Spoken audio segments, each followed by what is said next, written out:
दिवसेंदिवस विविध गोष्टींमध्ये महागाई वाढत चालली. सोन्याने देखील लाखोंचा टप्पा गाठला. दैनंदिन उपयोगी गोष्टी देखील दिवसेंदिवस महाग होत आहेत. अशातच आता मुंबईकरांसाठी एक महत्वाची बातमी.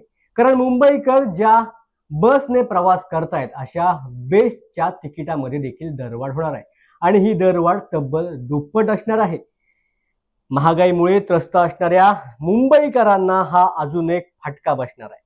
देशाची आर्थिक राजधानी असलेल्या मुंबईतील लाखो प्रवासी बेस्टने प्रवास करत असतात.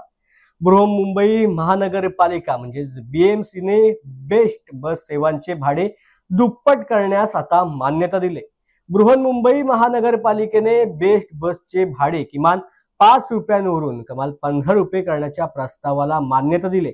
लवकरच नॉन AC बसेसचे भाडे हे 10 रुपये आणि AC बसचे भाडे हे 12 रुपये होणार आहे, जे सध्या 5 रुपये आणि 6 रुपये आहे. प्रादेशिक परिवहन प्राधिकरणाच्या मंजुरीनंतर नवीन भाडे लागू होणार आहे आणि मुंबईमध्ये हे दरवाढ होणार आहे. त्यामुळे मुंबई महानगरपालिका आयुक्त डॉक्टर भूषण गगनारी यांनी ही आता माहिती दिल्याचं समोर आलं.